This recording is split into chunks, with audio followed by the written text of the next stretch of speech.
Imam Lili. Perkenalkan, nama saya Patrick. Perkenalkan, nama saya Petrokai. Perkenalkan, nama saya Valentinus Mal. Perkenalkan, nama saya Anis Bulak. Perkenalkan, nama saya Anis Bulak. Halo semua, saya Johannes Fresh Dagang. Perkenalkan, nama saya Maria Kedang. Halo, perkenalkan nama saya Filia Brego. Halo, nama saya Angel Toy.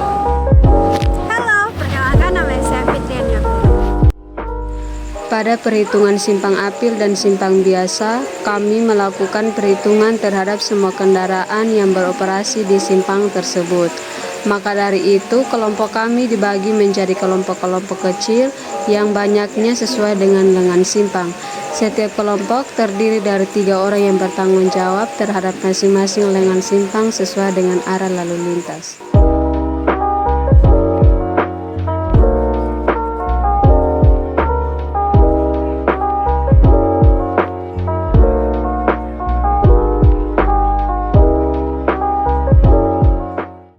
Untuk simpang apil, kami juga mengambil data waktu siklus dengan cara mengambil rekaman video lampu lalu lintas, kemudian dijadikan acuan untuk melihat waktu siklus. Langkah berikutnya, kami melakukan survei lokasi secara langsung dengan pengukuran terhadap lengan simpang dan median, serta melalui Google Earth untuk menghitung kemiringan jalan pada simpang apil dan simpang biasa.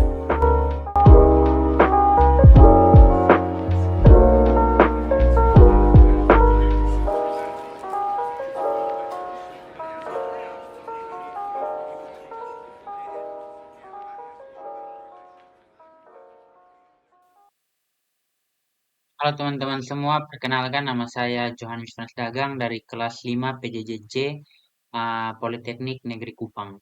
Pada kesempatan kali ini, di video kali ini, saya akan menjelaskan kepada kalian tentang pengelolaan data atau perhitungan data survei persimpangan, baik itu persimpangan biasa maupun persimpangan apil. Untuk itu, selamat menonton video saya. Ya, baik. Yang pertama kita akan bahas terlebih dahulu tentang pengolahan data survei simpang biasa atau kita lebih kenal dengan pertigaan. Jadi pada survei kali ini kelompok kami memilih lokasi survei di bundaran pertigaan Pasar Oibobo. Jadi di sini teman-teman bisa lihat pada gambar itu merupakan gambar sketsa lokasi survei kelompok kami.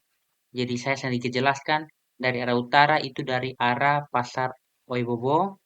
Kemudian dari arah timur itu dari arah Patung Kirap, kemudian yang dari barat eh, itu dari arah Transmart. Kemudian kita akan langsung masuk saja ke pengelolaan data. Jadi di survei kali ini dalam perhitungan kendaraan, kelompok kami membagi kendaraan ke dalam beberapa tipe. Yang pertama ada KR, kendaraan ringan, kemudian yang kedua KB, kendaraan berat, ketiga SM, sepeda motor, dan keempat kendaraan tak bermotor atau KTB. Nah, adapun kami membagi ke dalam 3 pendekat. Yang pertama, ada pendekat A, itu kami pilih dari arah timur, kemudian pendekat B dari arah barat, kemudian pendekat C arah utara. Sebagai informasi bahwa di bagian utara hanya terdapat belok kiri dan belok kanan. Kemudian di arah timur atau pendekat A itu hanya ada lurus dan belok kanan. Kemudian yang arah barat atau pendekat B itu hanya ada belok kiri dan lurus.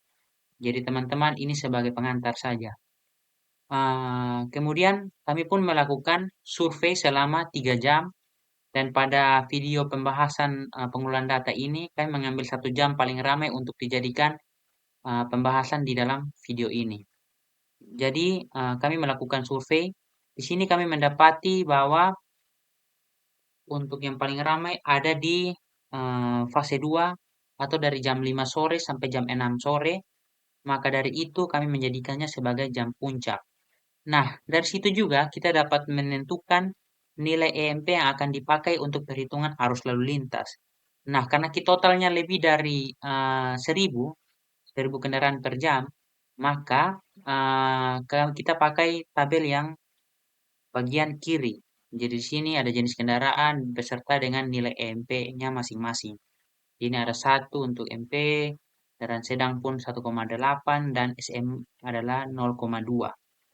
Nah, kita akan langsung masuk saja ke perhitungan arus lalu lintas untuk fase kedua atau jam 5 sampai jam 6. Jadi di sini pada tabel ini kami sudah membagi ketiga ruas tersebut menjadi 2 kelompok. Yang pertama ada mayor, yang kedua ada minor. Nah, mayor di sini kelompok kami menentukan itu dari pendekat A dan mayor ada dari pendekat B juga. Atau dari arah timur dan arah barat. Kemudian yang menjadi minornya adalah pendekat C atau dari arah Pasar Oibobo. Kenapa kelompok kami mengambil demikian? Karena menurut kelompok kami, menurut survei yang kami lakukan, jalan mayor itu adalah jalan yang memiliki lebar jalan lebih luas dan cenderung dilewati oleh lebih banyak kendaraan, dan kemudian dia adalah penghubung antar kota. Kemudian minor itu adalah perhubungan antara satu tempat, semisal kecamatan, dengan kecamatan lainnya. Jadi di situ kami menentukannya. Jadi yang pertama kita akan langsung saja masuk ke dalam perhitungan jalan mayor dari pendekat A. Nah, semua data kendaraan yang sudah kita survei kita masukkan ke dalam tabel di sini, kita bawa ke tabel arus lalu lintas. Nah, di sini semisal kendaraan ringan untuk jalan mayor pendekat A. Mayor pendekat A kan dari timur. Mayor pendekat A kan dari timur. Berarti hanya ada untuk belok kanan dan lurus. Nah, dari situ kita lihat yang lurus untuk kendaraan ringan, yang lewat ada 401. Dari sini kita pindahkan ke sini. Kemudian yang belok kanan untuk kendaraan ringan ada 125.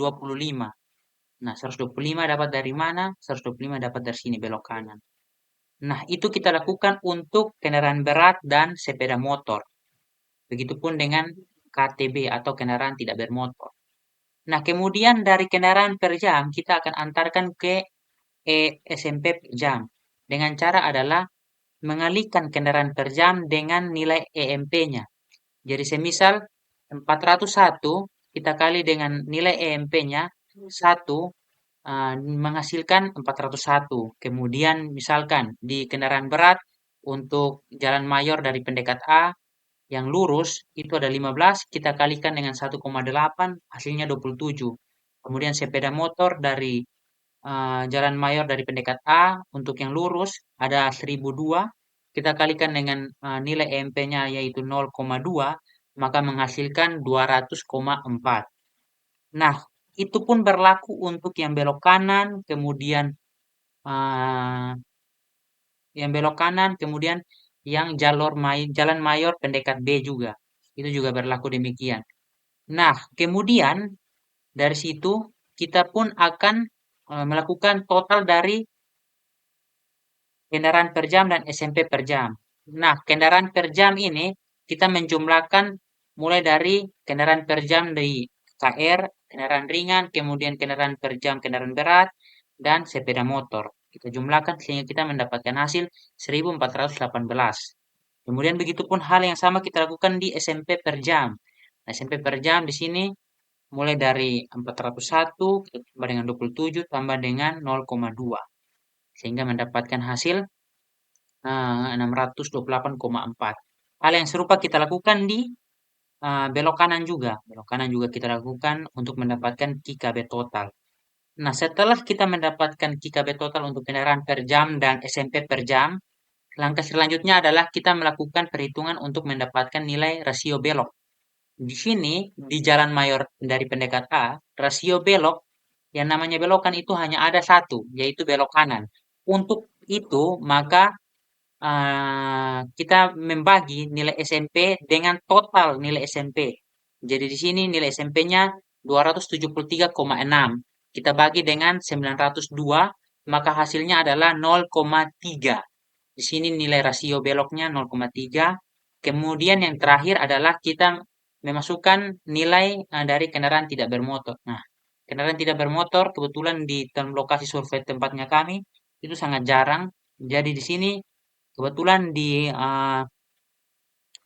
fase kedua ini terkhususnya di Jalan Mayor dari pendekat A itu ada satu kendaraan yang lurus.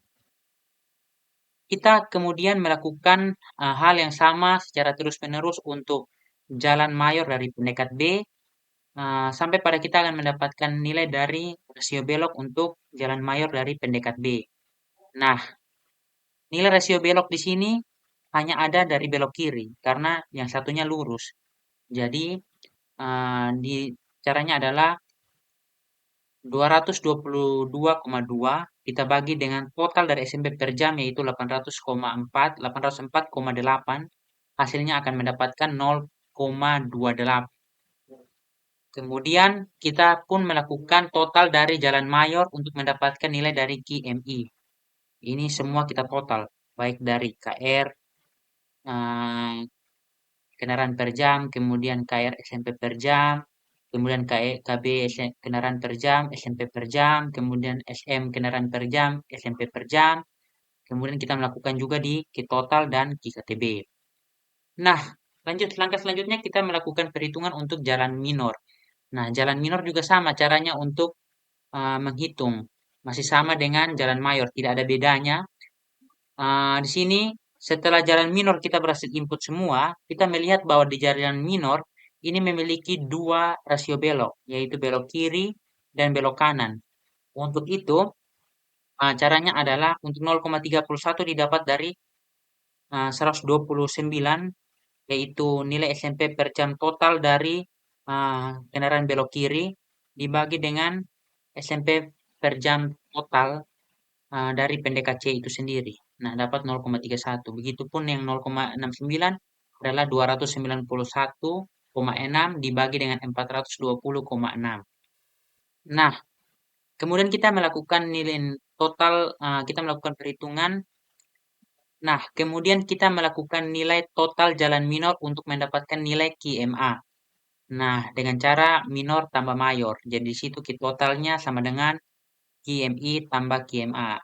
Untuk itu selanjutnya kita melakukan perhitungan untuk mendapatkan RMI. Nah, RMI caranya adalah dengan membagi KMI total ya, dibagi dengan Ki total. Nah, KMI totalnya kita tahu di sini karena jalan mayornya ada dua, totalnya berarti 1706,8 kita bagi dengan nilai dari Ki total dari SMP per jam untuk IKB total.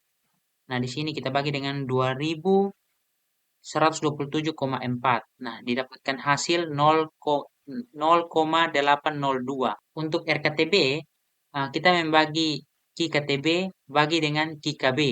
Nah, KKTB itu adalah jumlah keseluruhan dari kendaraan tidak bermotor yang melewati pertigaan tersebut di fase tersebut. Kemudian dibagi dengan jumlah IKB total dari kendaraan per jam, yaitu 5077. Nah, nanti didapatkan hasilnya adalah 0,0002. Setelah kita mendapatkan hasil itu, kita pun melanjutkan perhitungan kita di tabel di bawah ini. Jadi di sini yang pertama kita membahas dulu jumlah lengan simpangnya kita ada berapa. Ya, namanya pertigaan, berarti jumlah lengan simpangnya ada 3. Kemudian di jalan minor kita membagi 2 karena dibagi menjadi 2 arah, 2 lajur. Jadi situ karena lebar rata-ratanya lebar jalannya 10, maka kita membagi 5. Sini 5 dan 5. Kemudian jalan mayor karena LA dan LB-nya tidak dibagi karena merupakan jalan satu arah, maka kita menuliskan dengan lebar jalan di situ yaitu LA punya 8,6, kemudian LB punya adalah 9,7, maka kita buat nilai LAB dari rata-rata keduanya yaitu dapat 9,15. Nah, LRP juga demikian. LRP juga adalah jumlah dari LA tambah LB dibagi dengan 2. Langkah berikutnya adalah jumlah lajur. Nah, jumlah lajur ini kita lihat pada kondisi ini bahwa jalan minor itu terbagi menjadi 2 lajur. 2 lajur, 2 arah. Nah, kemudian jalan mayor terbagi menjadi 4 karena masing-masing ruas meskipun tidak dibagi tapi dia yang ini dan dia adalah tipenya 4 lajur. Berarti ada 4 lajur karena dibagi. Jadi di sini tipe simpang yang kami dapati adalah 342. Jadi situ itu yang akan membantu kita untuk memasuki tabel faktor koreksi kapasitas. Nah, yang pertama di kolom kapasitas dasar atau CO, SKR per jam, itu kita bisa lihat di tabel 6-1 yaitu kapasitas dasar simpang 3 dan simpang 4.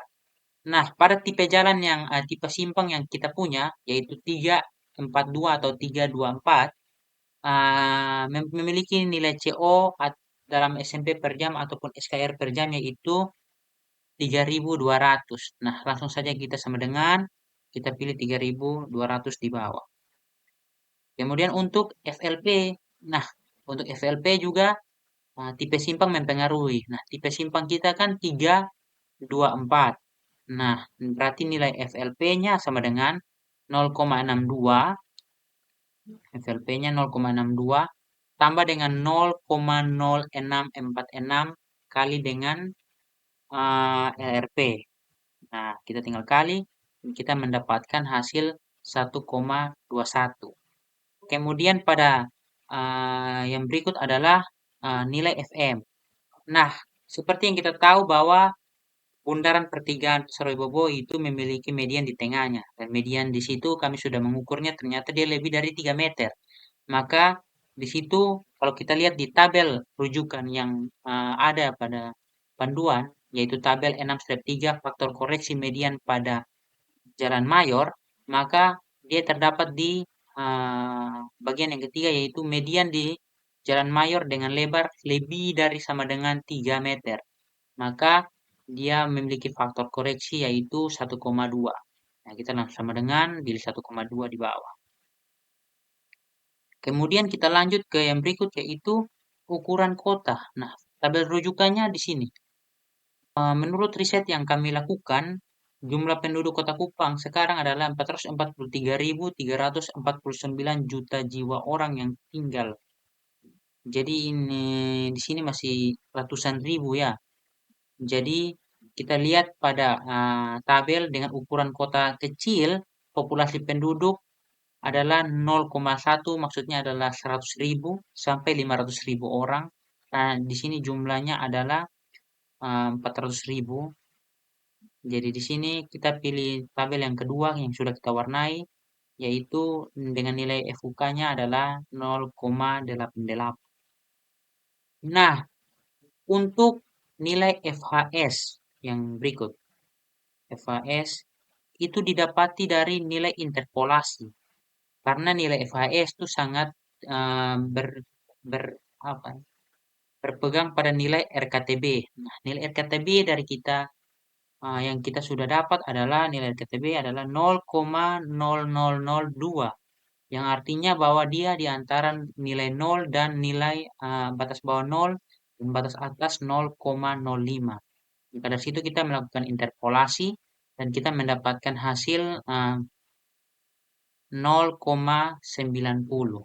Nah, langkah berikutnya kita lihat di FBKI atau belok kiri. Nah, FBKI itu kita merujuk pada tabel 6-8 yaitu faktor koreksi rasio arus jalan minor atau FMI. Dan di situ di sampingnya ada rumus FBKI, kayaknya itu rumus universal, yaitu 0,84 tambah dengan 1,61 kali dengan RBKI. Kita langsung saja melakukan operasi untuk mendapatkan nilai FBKI yaitu 1,106. Yang berikut adalah kita melakukan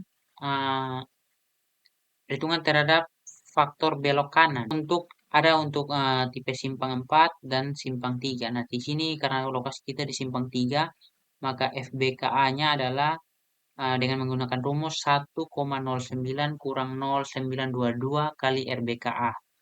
Nah, di sini kita mendapatkan hasil adalah 0,85. Nah, langkah berikutnya kita masuk ke perhitungan rasio minor total atau FRMI. Nah, FRMI didapat dari sekali lagi tipe simpang mempengaruhi. Tipe simpang yang kita punya adalah 324 atau 342. Kemudian dengan nilai RMI yang di antara 0,5 sampai 0,9. Berarti kita menggunakan rumus yang ini. Saya akan zoom in. Min 0,555 kali dengan RMI pangkat 2 tambah dengan 0,555 kali dengan RMI tambah 0,69. Sehingga kita akan mendapatkan hasil di atas yaitu 0,83. Nah, yang berikut adalah kapasitas. Nah, kapasitas itu adalah hasil kali dari mulai dari kapasitas dasar sampai ke rasio minor total. Didapatkan hasil 2872. Ya, baik, kita akan lanjut ke tabel yang berikut yaitu kinerja lalu lintas. Nah, di sini yang pertama arus lalu lintas total atau Ki total. Nah, Ki total yang kita sudah dapat dari hasil pengolahan data di atas yaitu 2127,4. Kalau tidak salah itu adalah KIKB total dari SMP per jam. Ya, di sini ini SMP per jam, mulai SMP per jam. Kemudian kita taruh di sini. Kemudian kita lanjut ke derajat kejenuhan. Nah, derajat kejenuhan didapat dari Ki total dibagi dengan kapasitas. Nah, Ki total bagi dengan kapasitas kita mendapatkan hasil 0,74. Nah, kemudian tundaan lalu lintas samping atau TLL. Nah, TLL untuk TLL di sini karena derajat kejenuhan kita lebih dari 0,6, maka TLL yang digunakan adalah dengan menggunakan rumus ini. 1,0504 bagi dengan hasil pengurangan dari 0,2742 dengan 0,2042 dikali DJ kurang dengan 1 kurang DJ pangkat 2. Nanti kita akan mendapatkan hasil di sini hasil adalah 8,8. Nah, yang berikut adalah TLLMA. Nah, TLLMA itu juga kita lihat ditentukan dari derajat kejenuhan. Nah, untuk kasusnya kita atau survei kendaraan yang kita dapati, derajat kejenuhannya kan lebih dari 0,6, maka TLLMA dipakai rumus yang di bawah ini. Sehingga kita akan mendapatkan hasil 6,32. Nah, yang berikut adalah kita menghitung TLLMI. Nah, untuk TLLMI adalah rumus umum. Jadi TLLMI sama dengan KIKB kali TLL kurang KMA kali TLLMA bagi dengan KMI. Nah, sehingga kita mendapatkan hasil 9,17. Nah, adapun kita harus menghitung TG, tundaan geometrik simpang. Nah, caranya cukup mudah, TG. TG juga kita lihat dari derajat kejenuhan. Untuk derajat kejenuhan, untuk kasusnya kita, derajat kejenuhannya kurang dari 1, maka kita menggunakan rumus TG yang pertama. Jadi 1 kurang derajat kejenuhan dikali 6 kali RB tambah 3, buka kurung 1 kurang RB, tutup kurung tambah 4 kali derajat kejenuhan. Jadi sehingga kita mendapatkan hasil 6,46 detik per SMP. Nah, adapun yang berikut adalah tundaan samping atau T, detik per SMP. Nah, tundaan samping di sini nilai T-nya adalah TLL ditambah dengan TG. Nah, TLL berapa? TLL-nya kan 8,48, TG-nya 6,46. Jadi dihasilkan hasil yang didapat adalah 14,93.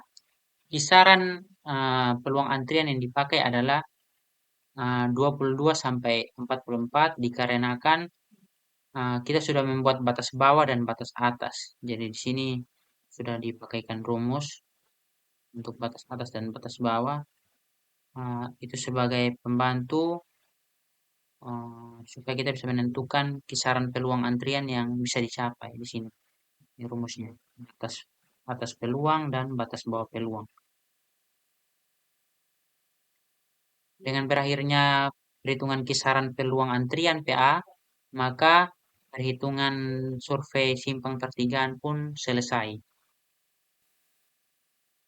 Ya, baik, kita akan masuk ke perhitungan yang berikutnya, yaitu perhitungan terhadap simpang apil. Nah, perhitungan simpang apil ini kelompok kami mengambil lokasi di uh, Bundaran Patung Kirap. Jadi di sini teman-teman bisa lihat ini adalah sketsa gambar dari lokasi survei kelompok kami. Jadi di sini arah utara itu dari arah Lipo, kemudian dia ada belok kiri menuju Tamnos, kemudian lurus menuju Kayu Putih dan kanan menuju Transmart. Kemudian kita pindah ke atas, ini ada dari arah timur. Nah, itu dari arah museum. Kalau kita belok kiri menuju Kayu Putih, belok kanan turun kembali Lipo, dan lurus menuju Transmart. Nah, yang berikut adalah dari arah selatan. Nah, selatan ini dari arah Kayu Putih turun. Kemudian kalau kita belok kiri, kita ke eh, Transmart, kita lurus berarti kita turun ke Lipo. Dan kalau kita belok kanan, kita ke Tamnos. Yang berikut adalah dari arah barat. Nah, barat ini adalah kendaraan yang harusnya berasal dari Transmart. Kalau lurus dia ke Tamnos, belok kiri dia ke Lipo, dan belok kanan untuk sampai di Kayu Putih. Nah, baik, kita akan lanjut ke perhitungan arus pada simpang apil. Nah, sebenarnya perhitungan simpang apil ini hampir sama dengan simpang persimpangan biasa atau yang kita kenal dari tadi dengan pertigaan. Jadi sini langkah pertamanya adalah kita membagi dulu tipe kendaraan yang akan kita survei. Jadi kita ada survei kendaraan berat, kemudian kendaraan ringan, kemudian sepeda motor, dan kendaraan tidak bermotor. Dengan pendekatan yang tentu pula berbeda dari arah utara, selatan, timur, dan barat. Masing-masing dari setiap pendekatan kita hitung belok kirinya berapa, lurusnya berapa, belok kanannya berapa. Jadi kita melakukan survei selama 3 jam juga, dan untuk kali ini kita mendapati bahwa fase yang paling ramai itu di fase kedua, dari jam 17.00 atau jam 5 sore ke 18.00 atau 6 sore. Nah, langsung saja kita masukkan data untuk perhitungan arus pada simpang apil ini. Jadi baik, sebelum kita mulai, terlebih dahulu kita menentukan dulu nilai EKR, EKRP, dan EKRO di setiap tipe kendaraan itu berapa. Nah, hampir sama dengan cara penentuan dari EMP yang tadi di persimpangan. Jadi situ untuk kendaraan ringan kita pakai EKRP-nya 1, EKR 0-nya 1. Kemudian EKRP-nya untuk KB 1,3, EKR untuk KB-nya kendaraan beratnya 1,3 juga. Kemudian EKRP untuk sepeda motor 0,15 dan EKR 0 pada sepeda motor adalah 0,4. Nah, kalau di persimpangan apil itu yang ada yang dinamakan dengan terlindung dan terlawan. Nah, sebenarnya terlawan tidak harus dihitung karena di Kota Kupang sebenarnya tidak ada lampu merah yang terlawan, semuanya terlindung. Tapi untuk kali ini karena tidak rugi juga kita buat terlawan, jadi kita buat sekalian begitu. Nah, kita masukkan saja data survei yang di sini di fase kedua untuk kita sama-sama masukkan ke tabel arus yang di bawah. Jadi pertama kendaraan per jamnya untuk pendekatan utara, kira-kira yang belok kiri berapa, lurus berapa, belok kanan berapa. Semisal di sini belok kirinya 61, lurusnya 90 dan belok kanannya 82. Jadi di sini Untuk dapat terlindungnya kita kali dengan nilai EKRP. 61 kali 1, 61, 90 kali 1, 90, 82 kali 1 ya 82. Begitupun yang terlawan. Kita kali dengan EKR0, EKRO. Ulangi langkah tersebut untuk tipe kendaraan berikutnya, yaitu kendaraan besar, sepeda motor, dan kita ulangi itu juga untuk setiap pendekatan. Jadi utara, selatan, timur, dan barat itu caranya sama. Dan masing-masing dari setiap pendekatan itu harus dibuat total supaya datanya lebih akurat. Kemudian setelah kita menentukan nilai terlindung dan terlawannya, kita kembali lagi menghitung KKBM atau total arus kendaraan bermotor. Nah, KKBM dari kendaraan per jam itu kita pisah juga. Jadi di sini untuk kendaraan per jam kita lihat jumlah dari kendaraan per jam di KR, kemudian ditambah dengan KB tambah dengan SM. Jadi di situ akan dapat hasil 36. Begitupun kita ulang sampai kita ulang untuk lurus dan belok kanan. Kemudian untuk terlindung kita juga melakukan penjumlahan. Nah, sama juga caranya, terlawan pun demikian. Kita lakukan secara berurutan dan secara bergiliran kepada yang lurus dan yang belok kanan.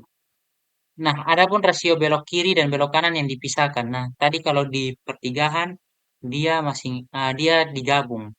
Kalau di perempatan dia dipisah, jadi belok kiri sendiri, belok kanan sendiri. Nah, rasio belok kiri di sini didapat dari hasil yang terlindung, yang belok kiri, dibagi dengan total dari IKBM yang terlindung. Nah, hasilnya 315,1. Nah, di situ 72,25 dibagi dengan 315,1 hasilnya 0,23. Nah, untuk rasio belok kanan itu juga sama, kita pakai yang terlindung, yaitu yang belok kanan yaitu 106,55 SMP per jam, kita bagi dengan 315,1 yaitu KBM atau total arus kendaraan bermotor untuk pendekatan utara, sehingga mendapatkan hasil 0,34. Untuk arus kendaraan tidak bermotor tidak ada, dan RKTB atau rasio kendaraan tak bermotor itu juga tidak ada.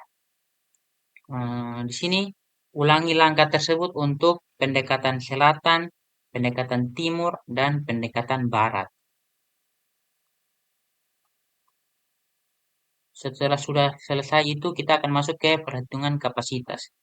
Nah, perhitungan kapasitas juga di perhitungan simpang apel ini kita harus melakukannya setiap pendekatan. Jadi utara, selatan, timur, dan barat.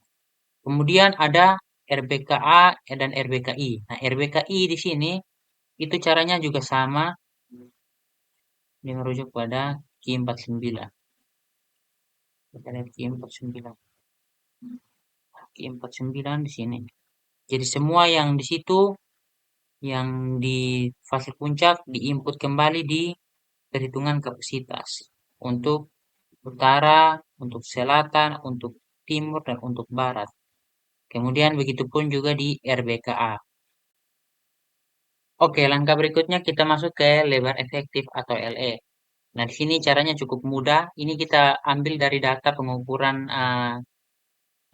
lebar jalan secara real yang ada di lapangan. Jadi di situ kelompok kami melakukan pengukuran, kami mendapati bahwa jalan di utara itu, kita lihat kembali ke sketsa gambar, jalan di utara itu lebarnya 8,6, kemudian jalan dari timur itu 8,6 juga, dari selatan adalah 6,1, kemudian yang dari barat adalah 9,00 meter.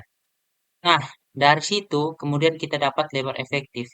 Nah, di sini kenapa lebar efektifnya 4,3, tidak 8,6?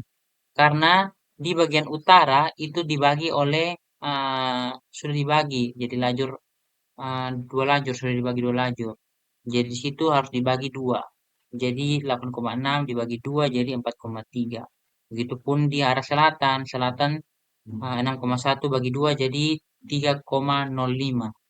Nah, berbeda halnya dengan timur dan barat, karena mereka adalah satu uh, arah, jadi di situ tidak dilakukan pembagian dua. Kemudian yang berikut adalah kita masuk ke arus jenuh dasar. Nah, arus jenuh dasar ini kita dapati dari 600 kali LE. Sini rumusnya. Nah, 600 kali LE. Jadi langsung saja kita 600, kita pilih 600, kita kali dengan 4,3, kemudian 600 kali dengan 3,05, kemudian 600 kali 8,6, 600 kali 9. Nah, itu kan kita mendapatkan arus jenuh dasar atau J0. Kemudian kita mencari FHS. Nah, FHS di sini kita harus lihat dulu nilai RKTB-nya berapa. Nilai RKTB dari simpang apil ini yang di paling ramai yang kita lihat adalah 0. RKTB-nya 0. Maka dalam perhitungan kapasitas di FHS-nya karena dia 0 dan titiknya rendah, maka terlawan dan terlindungnya sama-sama 0,95. Jadi kita pakai 0,95 di sini. Kemudian FUK. Nah, FUK kembali lagi jumlah penduduk Kota Kupang adalah 443.349 juta jiwa. Nah, berdasarkan itu maka dia masuk di tabel yang sudah kita beri warna pink ini. Jadi 0,1 sampai 0,5 artinya 100.000 sampai 500.000. Nah, maka ukuran kotanya adalah 0,83. Jadi langsung saja di sini 0,83. Karena semua sama, RKTB-nya 0, maka kita langsung tarik saja di sini. Oke. Kemudian yang berikut adalah kita masuk ke FG atau faktor koreksi untuk kelandaian. Nah, faktor koreksi untuk kelandaian ini adalah faktor kemiringan jalan. Jadi di situ semisalkan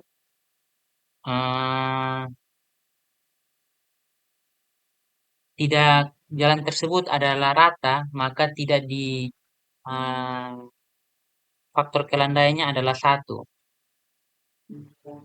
Jadi kalau dia rata-rata saja kita menggunakan Google Earth untuk mengetahui kemiringan jalan. Ya setelah kita survei, kita lihat di Google Earth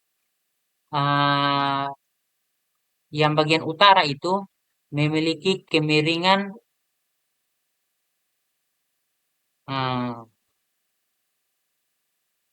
yang arah utara.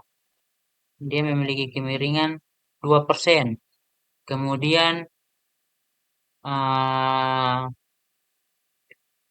begitupun di arah timur. Utara dan timur memiliki kelandaian 2%.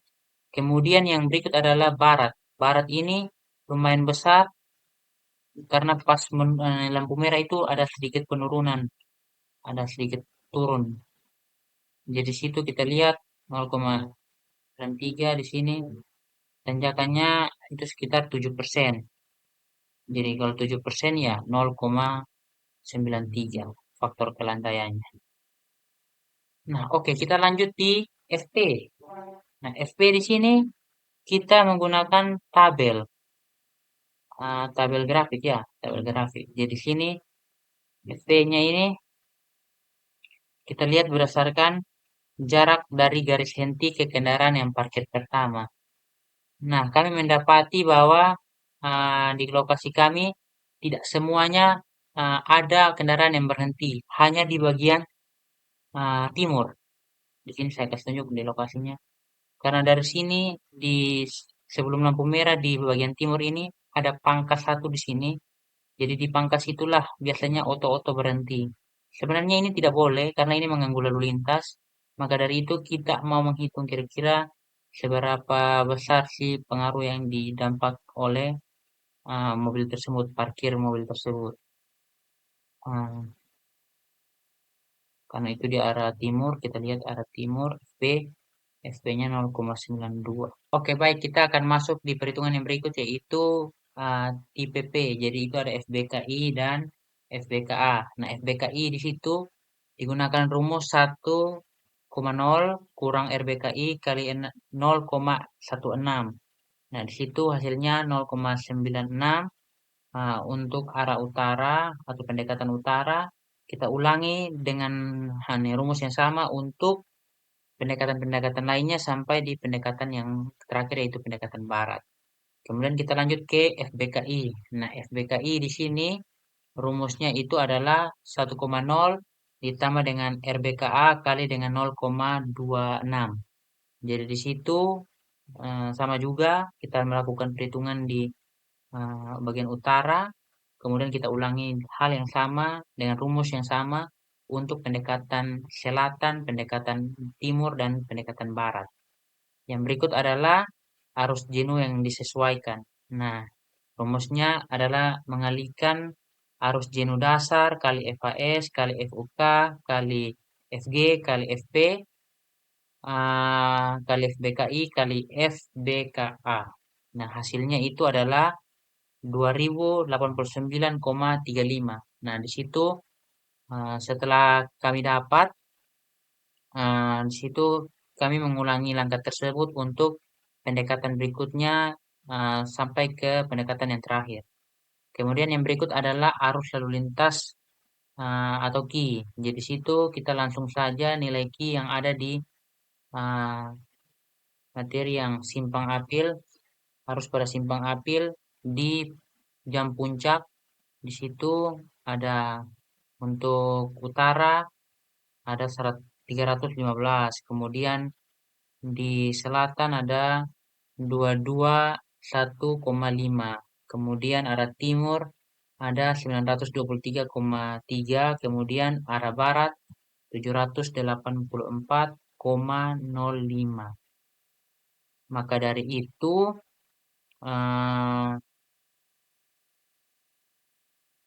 kita langsung saja kembali. Yang berikut adalah rasio arus. Nah, rasio arus ini didapat dari arus lalu lintas dibagi dengan arus jenuh. Teman-teman bisa lihat. Didapatkan arus lalu lintas, ulangi langkah tersebut untuk setiap pendekatan. Kemudian kita mencari rasio fase. Nah, rasio fase ini didapat dari rasio fase. Rasio fase ini didapat dari 0,15 dikali dengan rasio arus simpang. Kemudian 0,15 lagi dikali dengan arus simpang, rasio arus simpang, kemudian rasio arus di sini 0,24 dikali dengan 0,74 yaitu rasio arus simpang, dan 0,20 kali dengan rasio arus simpang 0,74, hasilnya 0,27. Yang berikut adalah WHI. Nah, WHI rumusnya adalah S kurang dengan WHH kali dengan RF. Nah, di sini kita bisa lihat nilai S-nya adalah 179,88, kemudian WHH-nya adalah 28. Nah, untuk itu kita bisa dapat nilai WHI-nya di pendekatan utara 31,01 dan seterusnya sampai di pendekatan terakhir yaitu pendekatan barat yaitu 40,43. Langkah berikutnya adalah kita mencari kapasitas atau C. Nah, kapasitas didapat dari arus jenuh yang disesuaikan dikali dengan waktu hijau per fase dibagi dengan S. Didapatkanlah hasil 360,15, kemudian 253,17, kemudian 1055,32, kemudian 896,16. Berikut adalah derajat kejenuhan yang ada di simpang apil. Berdasarkan ini rumus, maka arus lalu lintas dibagi dengan kapasitas didapat 0,87. Ya baik, ini adalah ilustrasi gambar siklus waktu pada lampu merah dikirap. Jadi di sini yang pertama 25 ini untuk waktu siklus hijau bisa dilihat. Kemudian ada kuningnya 3, kemudian merah semuanya ada 4. Kemudian dilanjutkan di siklus kedua juga 25, kuningnya tetap, merah semuanya ada 4 detik. Kemudian hijaunya 30, kemudian kuningnya 3, merah semuanya ada 4. Kemudian 30 lagi, kuningnya ada 3 dan merah semuanya ada 4. Ini masing-masing lampu merah. Oke, kita lanjut ke form tundaan. Oke, langkah berikutnya adalah kita um, melakukan perhitungan terhadap tundaan. Nah, yang pertama arah lalu lintas. Nah, arah lalu lintas kan sudah kita cari di perhitungan kapasitas. Tinggal kita masukkan kembali ke dalam form tundaan.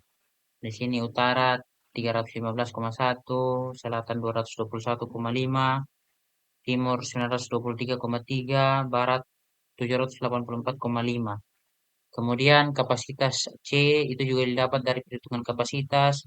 Dan C yang ini kita copy saja atau saya baca kembali 360,15, 253,17, 1055,32, 896,16.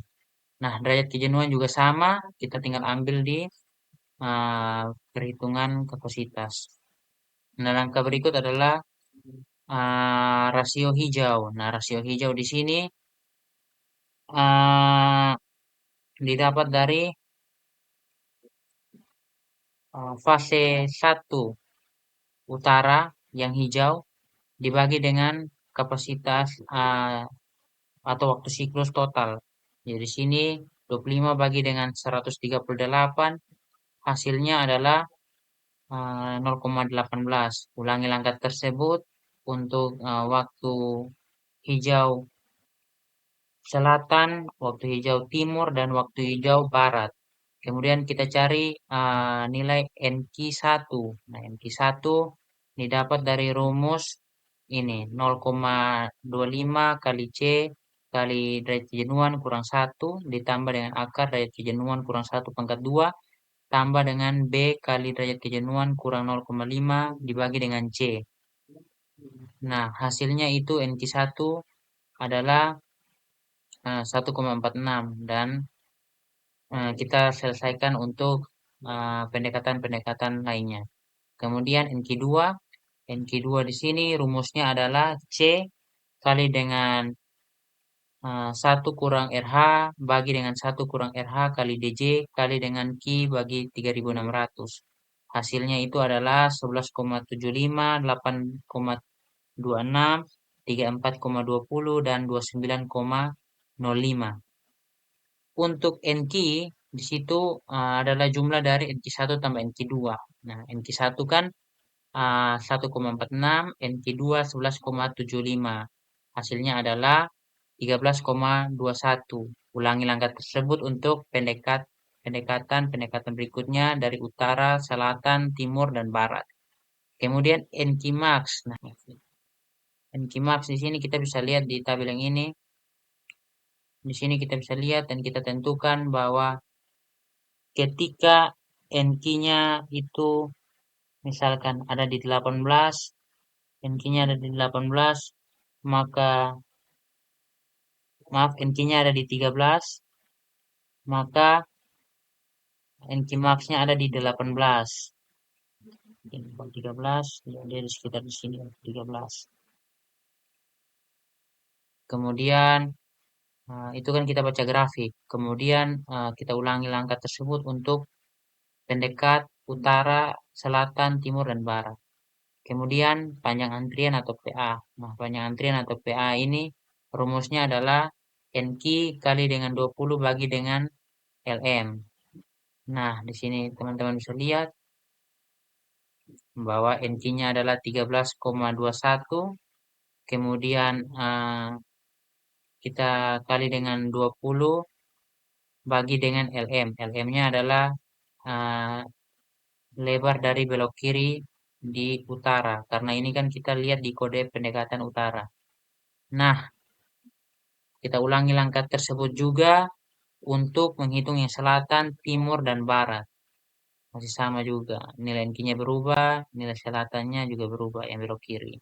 Oke, baik. Kita masuk ke perhitungan yang berikut, yaitu RKH. Jadi sini RKH rumusnya adalah 0,9 dikali dengan NQ dibagi dengan Q kali S. Kemudian setelah Q kali S